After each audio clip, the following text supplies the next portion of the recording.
चलिए दोस्तों, बढ़ते हैं अगले टॉपिक की तरफ। आज हमारा जो टॉपिक रहेगा रीजनिंग में, ये रहेगा ब्लड रिलेशन। ब्लड रिलेशन एक बहुत ही इंपॉर्टेंट टॉपिक में से है दोस्तों। यहाँ से क्वेश्चन 100% एग्जाम में रहते ही रहते हैं। प्लस कितने मार्क्स के रहते हैं? तो लगभग 2 से 3 नंबर के क्वेश्चन। तो ब्लड रिलेशन के क्वेश्चन को सॉल्व करने के लिए आइए कुछ सीखते हैं छोटी छोटी बातों को, कि एक क्वेश्चन को सॉल्व करना है ब्लड रिलेशन का तो किन छोटी छोटी बातों का ध्यान रखना है। और वही छोटी छोटी बातें क्या होता है? बेसिक होता है। तो ब्लड रिलेशन में सबसे पहले सभी को ये पता होना चाहिए कि कितने प्रकार से क्वेश्चंस पूछे जाते हैं। तो सबसे पहले टाइप्स। तो ब्लड रिलेशन में पहला जो बनेगा, इसको बोलते हैं पजल फॉर्म। एक पहेली नुमा क्वेश्चन।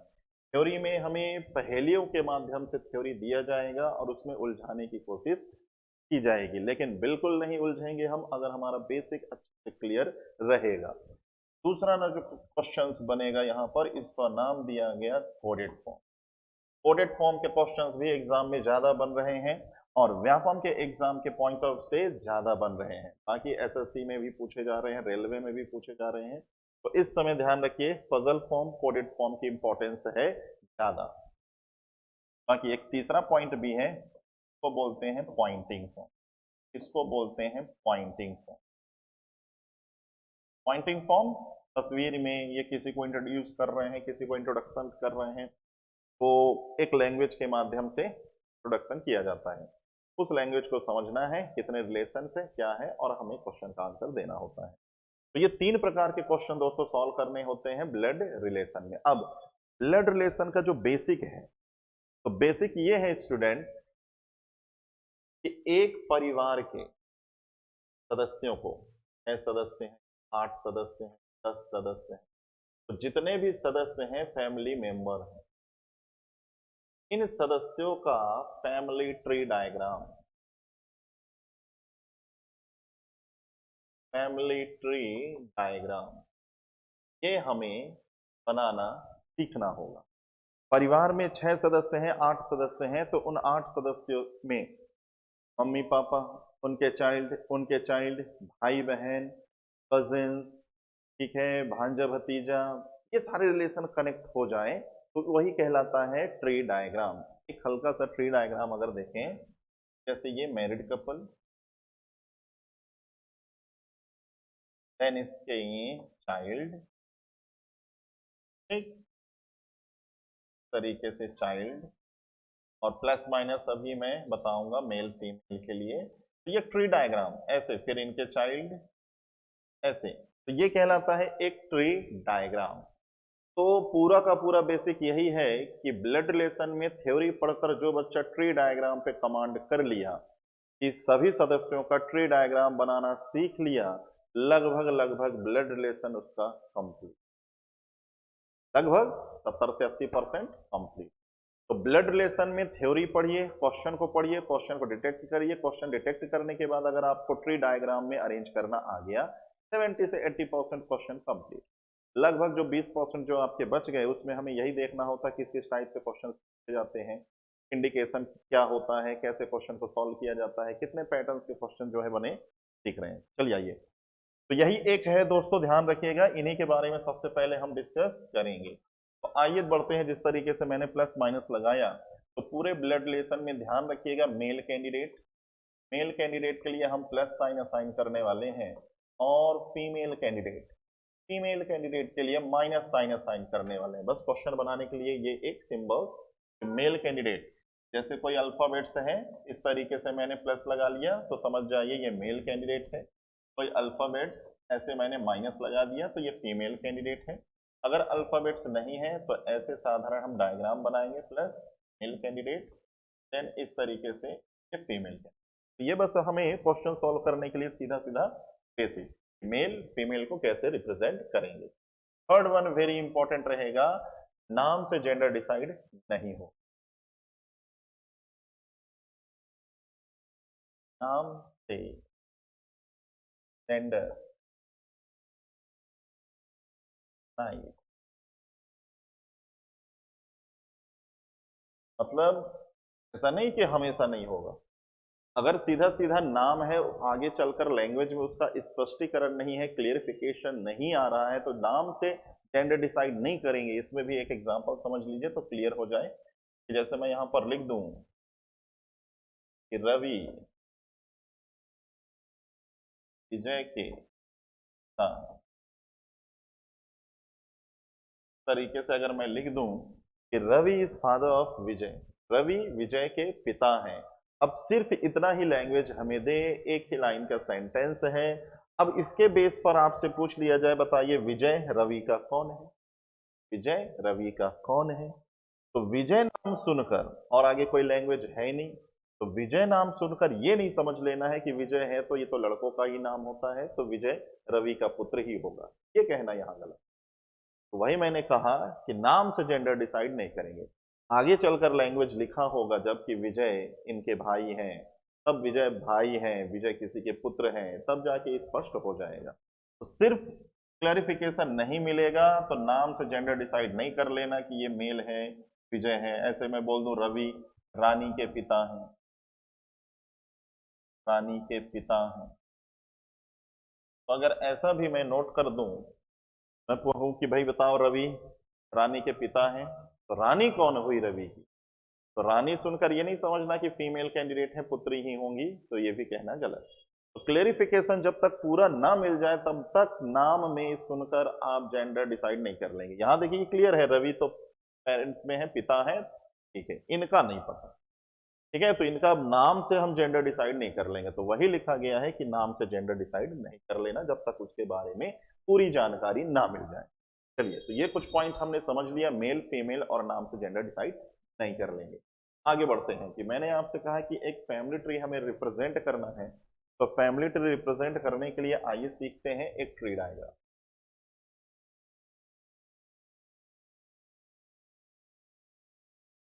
ट्री डायग्राम कैसा ट्री डायग्राम दोस्तों, जैसे यहां पर लिख दिया जाए A is father of B, A के सन, देन इसके बाद लिख दिया जाए A is mother of B, A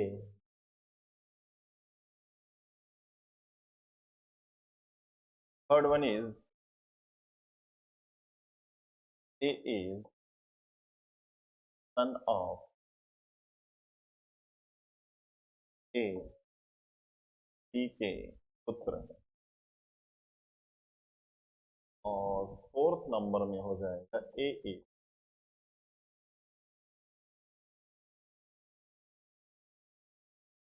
daughter of B, A B की पुत्री है। ऐसे, तो जैसे देखिए यहाँ पे चार लाइन मैंने लिख लिया, इन चारों लाइन में पेरेंट्स और चाइल्ड का रिलेशन है, केवल और केवल पेरेंट्स चाइल्ड का रिलेशन। चारों में जरा ध्यान से आप पढ़िए, तो ए फर्स्ट और सेकंड में पेरेंट्स का इंफॉर्मेशन है, ए बी के पिता हैं, ए बी की मम्मी है। थर्ड और फोर्थ में हमें चाइल्ड का इंफॉर्मेशन है, ए बी के पुत्र हैं या फिर ए बी की पुत्री हैं। तो कभी भी पेरेंट चाइल्ड का रिलेशन अगर हमें शो करना है दोस्तों, तो पेरेंट चाइल्ड के रिलेशन में एक जनरेशन का गैप होता है। एक जनरेशन का गैप का मतलब हम एक गैप रखेंगे जनरेशन, ठीक। अब पेरेंट्स हमेशा टॉप में होंगे और चाइल्ड हमेशा बॉटम में होंगे, इस बात का ध्यान रखना, पेरेंट्स टॉप पर और चाइल्ड बॉटम पर। तो देखिए यहां पर वर्टिकल लाइन पर शो करिएगा, और पेरेंट और ऐसे चाइल्ड, चाइल्ड, ठीक है, भाई बहन में जितने भी चाइल्ड हैं सब बॉटम पर अरेंज रहेंगे। अब आ जाइए, तो इन चारों के लिए जब रिप्रेजेंटेशन होगा तो इस तरीके से वर्टिकल लाइन, इस तरीके से वर्टिकल लाइन, इस तरीके से वर्टिकल लाइन, इस तरीके से वर्टिकल। अब यहां पर कहा गया ए बी के पिता हैं, तो ए टॉप पर रखिए प्लस साइन लगाकर के पिता हैं। यहां पर कहा गया है ए बी की मम्मी है, तो ए लगाओ माइनस और ये लगा दो बी, तो ए माइनस। तो पेरेंट्स का इंफॉर्मेशन क्लियर था, तो पेरेंट्स का जेंडर क्लियर है ए, बी के पिता है, ए बी की मम्मी, बट चाइल्ड का जेंडर यहाँ अननोन। फिर यहाँ पर कहा गया ए बी के पुत्र हैं, ए प्लस, तो ए जो है बी के हो गए पुत्र, यहाँ पर ए बी की पुत्री है, तो ए माइनस, इस तरीके। तो जिनका जेंडर क्लियर है उनका जेंडर डिसाइड कर दीजिए, जिनका जेंडर क्लियर नहीं है, जिस सेंटेंस की क्लियरिटी नहीं आ रही है, तो उन पे आप अननोन बने रहने दीजिए। जैसे पहले दूसरे में पेरेंट्स का जेंडर क्लियर था बट चाइल्ड अननोन, तो इस सिंगल लाइन से हम चाइल्ड के बारे में नहीं तय कर सकते कि सन या डॉटर है, बाकी रिप्रेजेंटेशन हम ऐसे ही बनाएंगे। ठीक, तो ये 4 रिलेशन में हमने सीख लिया कि पेरेंट्स और चाइल्ड का रिलेशन कैसे होगा, पेरेंट्स और चाइल्ड का रिलेशन कैसे होगा। इसके बाद आइए आगे बढ़ते हैं, ब्रदर एंड सिस्टर, भाई बहन। फिफ्थ नंबर, फिफ्थ नंबर में लिख दिया जाए A is brother of A B का, ए बी का भाई। Sixth number, A is brother of A B की बहन। इस तरीके, तो देखिए दोस्तों, ब्रदर एंड सिस्टर, तो ब्रदर एंड सिस्टर एक ही जनरेशन, ठीक, हम आपके सबके भाई बहन हैं, तो भाई बहन एक ही जनरेशन में काउंट हो, और भाई बहन एक समान जनरेशन में होते हैं, तो इनको रिप्रेजेंट कीजिए हॉरिजॉन्टल लाइन से। पेरेंट चाइल्ड में एक जनरेशन का गैप होता है, बट भाई बहन सेम जनरेशन, तो ऐसे हॉरिजॉन्टल लाइन में रख दी। ठीक, अब हॉरिजॉन्टल लाइन में रखने के बाद कहता है कि ए बी का भाई है, तो ऐसे बना दीजिए ए बी का भाई है। अब ए भाई है तो ए का जेंडर प्लस, बट इस सिंगल लाइन से ये तय नहीं होगा कि बी ए का कौन। यहाँ पे कहता है ए बी की बहन है, तो ए माइनस, ये रिप्रेजेंटेशन हो गया brother and sister, brother and sister. तो भाई बहन के लिए ध्यान रखिएगा, हॉरिजॉन्टल लाइन समान रेशन पे इस तरीके से रखिएगा। इसके बाद नेक्स्ट है मैरिड कपल, सेवेंथ नंबर। अगर लिख दिया जाए ए इज वाइफ ऑफ ए पत्नी, ए बी की पत्नी है। अब देखिए मैरिड कपल या फिर कुछ कभी कभी ऐसे लैंग्वेज का इस्तेमाल होगा, ए और पति पत्नी,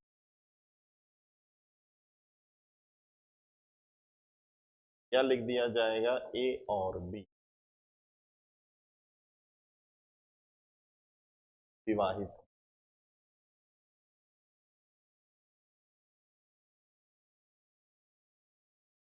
ठीक, अगर लैंग्वेज यहां पर ऐसा इस्तेमाल किया गया है कि A and B are husband wife, A and B are married, तो मैरिड कपल को रिप्रेजेंट करने का तरीका है फैमिली ट्री डायग्राम में कि एक बॉक्स में दो लोगों को पैक कर दीजिए प्लस साइन के साथ, तो ये रिप्रेजेंटेशन कहलाएगा मैरिड कपल, ये रिप्रेजेंटेशन कहलाएगा मैरिड कपल। ठीक है, हस्बैंड वाइफ। अब कई बार स्टूडेंट ऐसे देखते हैं कि ए और बी पति पत्नी है, तो शायद ए हस्बैंड और बी वाइफ, ऐसा सोचते हैं, बट ये सोचना गलत। ये बोलचाल के लैंग्वेज में दोस्तों ध्यान रखिएगा, हस्बैंड वाइफ बोलते हैं, बट ऐसा सही है। मैरिड कपल ऐसे बना दीजिए, हस्बैंड वाइफ लिखा हो ऐसे बना दीजिए, लेकिन जेंडर डिसाइड नहीं होगा। हाँ, ऐसा लैंग्वेज लिखा होगा तो जेंडर डिसाइड हो जाएगा। देखिए कहता है ए बी की वाइफ है, ये मैरिड कपल में हस्बैंड वाइफ के रिलेशन ऐसे शो होते हैं, बना दीजिए। अब इसमें कहता है ए बी की वाइफ है, अगर ए बी की वाइफ है तो जाहिर सी बात है बी जो है ए के हस्बैंड होंगे। तो मैरिड कपल में ध्यान रखिएगा, अगर एक जेंडर क्लियर है तो दूसरा अपोजिट जेंडर आप लगा दीजिए। एक मैरिड कपल में एक जेंडर क्लियर है तो दूसरा अपोजिट जेंडर लगा दीजिए।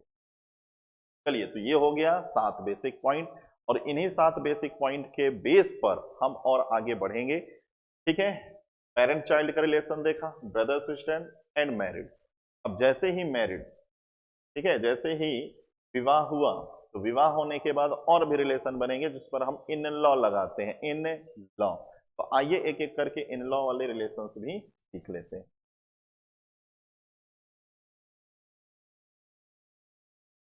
8, अगर लिखा है A is father in law, of B. A B के फादर इन लॉ है।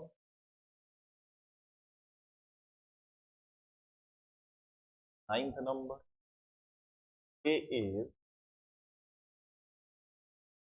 Mother in law of A B की मदर इन लॉ, सास सास ऐसे। 8 9 10 लिख दिया जाए, A is son in law of A B के दामाद।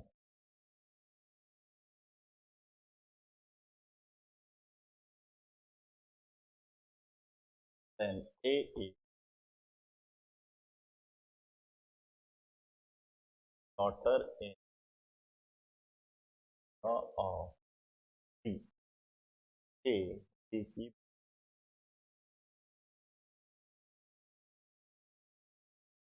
ए बी की बहू है। तो देखिए, चार रिलेशन है, इन चार रिलेशनों में सीखते हैं और इन चार रिलेशनों को भी शो करेंगे। कैसे बनाएंगे? तो बेसिक में जो मैंने 7 पॉइंट बताया उन्हीं का ही यूज करने वाले हैं। अब सिंपल सोचिए कि एक ट्री डायग्राम ऐसा बने कि जिसमें ए जो है बी के फादर इन लॉ लोकेट हो। दिमाग में पहले सोचिए, इमेजिन कीजिए एक ऐसा ट्री डायग्राम बने जिसे ए जो है बी के ससुर जी हो। सिंपल सोचिए कि बी का विवाह जिनसे भी हुआ होगा, अभी अल्फाबेट्स में नहीं पता तो ऐसे बना लीजिए। तो बी का विवाह जिनसे भी हुआ होगा, इनके पिता अगर ए बन जाएं तो ए जो है बी के ससुर जी हो जाएंगे। ये आपको दिमाग में सोचना पड़ेगा। ऐसे ऐसे दिमाग में सोचिए कि एक ऐसा ट्री डायग्राम बनाए जिसमें ए जो है बी की सास हो। तो फिर से ऐसा ही सोचिए कि बी का विवाह जिनसे भी हुआ हो, इनकी मम्मी अगर ए बन जाए तो ए जो है बी की सास हो जाएंगी। सबसे पहले ध्यान रखिएगा, कॉपी पर अगर डायग्राम बनना है तो सबसे पहले दिमाग में बनेगा, दिमाग में बनेगा तभी तो कॉपी पे आएगा। अब जैसे इसको सोचिए, जहां भी बैठे हैं भाई, जितने भी बॉयज हैं, जितने भी लड़के हैं, सोचिए कि आप ए हैं और आपको बी का दामाद बनना है। ठीक है, तो सरकारी नौकरी लगेगी तभी आएगा रिश्ता, रिश्ता आएगा तभी आप दामाद बनेंगे। दिमाग में ऐसे सोचते रहिए, सोचते रहेंगे तो ये ब्लड रिलेशन का टॉपिक और भी आसान होने वाला है। ठीक है, तो ए जो है बी के दामाद, सिंपल, बी की एक पुत्री, ऐसे बना लेते हैं। इनका विवाह हो जाए ए के साथ तो ए जो है बी के हो जाएंगे दामाद, सन इन लॉ। देन इसके बाद ए बी की बहू है तो बी के एक पुत्र, तरीके से इनका विवाह हो जाए ए के साथ तो ए जो है बी की हो जाएंगी बहू।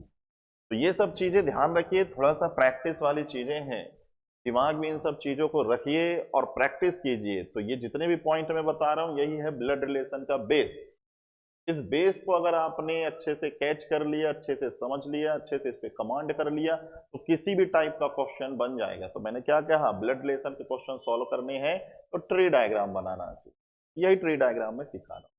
देन इसके बाद होता है 12th नंबर, और 12 नंबर काफी इंपॉर्टेंट होने वाला है दोस्तों। देखिए, अगर लिखा हो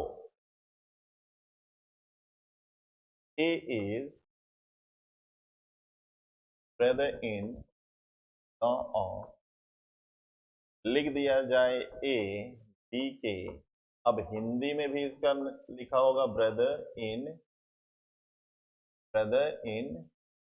ऐसा। तो ध्यान रखिए, ये ब्रदर इन लॉ और सिस्टर इन लॉ, यही दो लोग ऐसे हैं जो परेशान करने की कोशिश करेंगे, लेकिन बिल्कुल हम परेशान नहीं होने वाले हैं। सिस्टर इन लॉ ऑफ, तो ए बी की सिस्टर इन लॉ,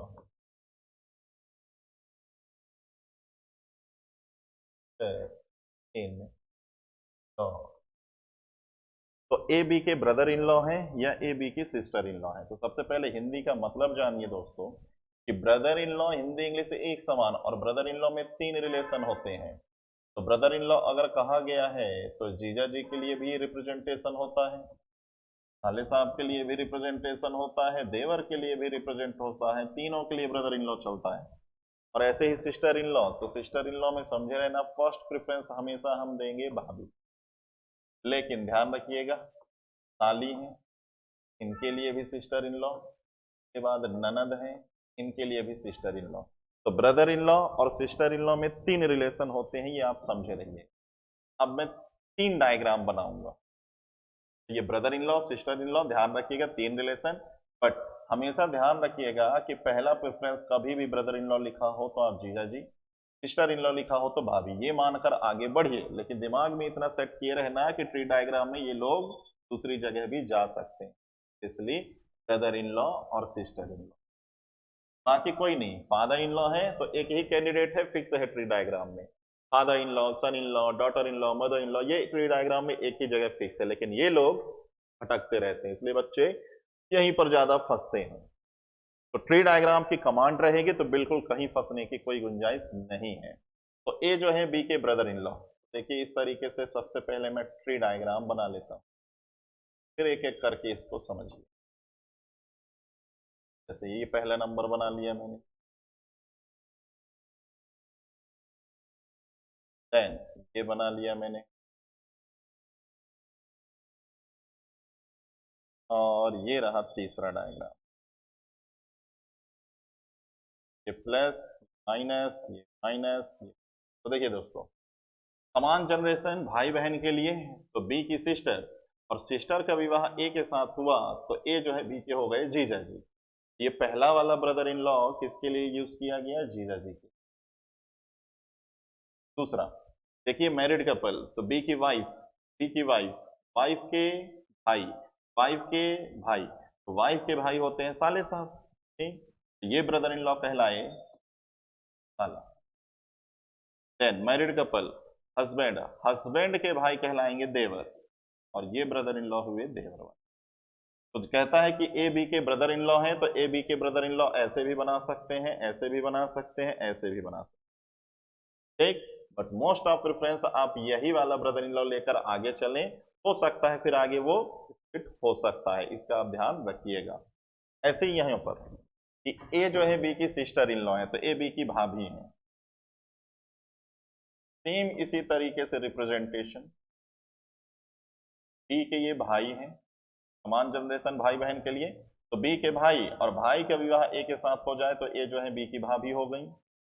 इसी तरीके से मैरिड कपल, एक ऐसे मैरिड कपल बना देते हैं, ये प्लस ये माइनस, तो बी की वाइफ और वाइफ की सिस्टर, ये जो है वाइफ की सिस्टर हो जाए तो वाइफ की सिस्टर साली। फिर इसके बाद हस्बैंड की सिस्टर, ये हस्बैंड ये वाइफ, तो बी के हस्बैंड और हस्बैंड के सिस्टर अगर ए बन जाए तो ये हो जाएंगी ननद। बड़े सिंपल तरीके से ये ट्री डायग्राम बनते चले जाएंगे। दोस्तों बेसिकली अगर देखें तो यही ट्री डायग्राम है, इसी की प्रैक्टिस आपको अगेन एंड अगेन करते रहना है। इतने प्रैक्टिस के बाद हम चलेंगे क्वेश्चन की तरफ, ठीक है।